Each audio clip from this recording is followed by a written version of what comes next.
Hey, what's up? I'm Coach Kyle, and today I'm going to walk you through the process of me getting over or not really fully experiencing a calf injury.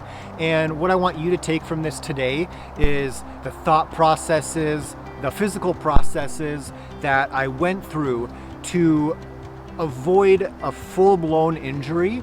And I did have to modify my training, but I did so in a way that really let me avoid a full-blown injury and get back to running safely and sustainably. So I'm going to walk you through that process, talk about the thought processes that I went through from getting a little calf niggle during a run to taking some opportunities to let it heal. And I did a few things, I changed a few things in my training, but now I feel like I'm over it. I'm back to training normally, and I'm gonna tell you how I did that. So in the future, if you have a little calf thing that pops up or your hamstring's not feeling quite right, you know what to do to get over that feeling, that potential injury or that full-blown injury, to get over it as soon as possible to get back to running.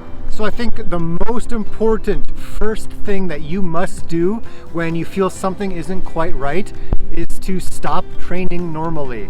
And when I first noticed my calf during a tempo run wasn't feeling very good, I stopped the run. I walked for about a half a mile to just give it a break, and then I super easy jogged it in.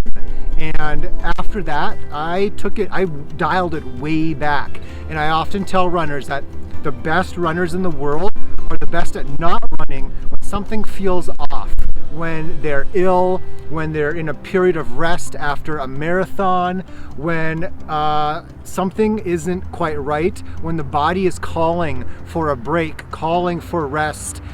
The best runners in the world are the best at resting. And that goes into the next point, that too many runners I talk to who are injured, they tell me that they wish they would have rested sooner. They wish they wouldn't have done those 2 runs after they felt the quad issue or the calf niggle.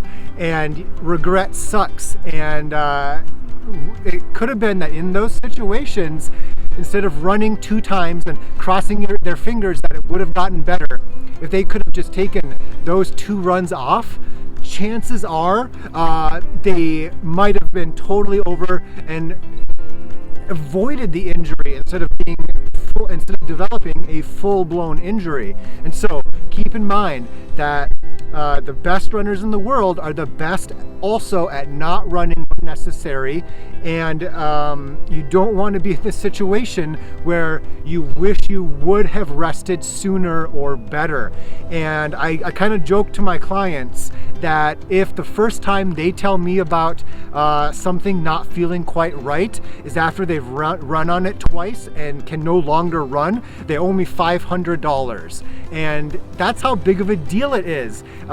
In those situations, a full-blown rest for half a week, doubling down on strength work, could have been all it would have taken to have fully avoided the injury.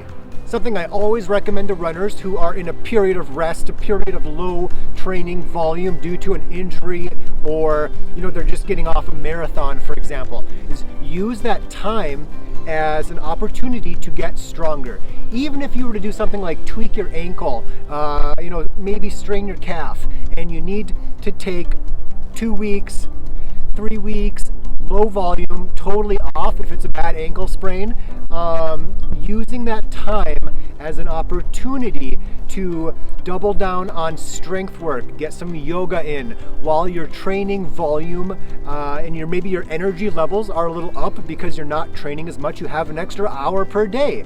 Use that time. You will be better off, you will be stronger a month from now if you get into a good, strong strength and mobility routine now when you're not training as much. And if you want to get a great routine, go to my website, and it's kylekranz.com/GSM, and there you'll find a totally free 12-week strength and mobility progressive routine. And if you're not, if you don't want the full routine, you can click on and just get some videos, some easy walkthroughs on some 10-15 minute strength and mobility routines that will leave you better off in a month than you are right now. So when it came to nursing my calf injury, one thing I did was I moved away from zero drop shoes back into my trusty old Nike Wild Horse 5s.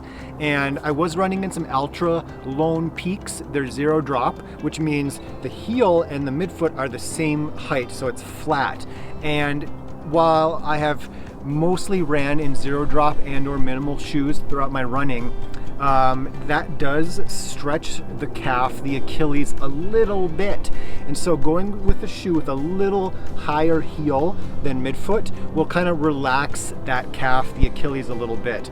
And similar to how, running uphill loads the calves a little more, running in a shoe with a zero drop platform might kind of work the calf a little more.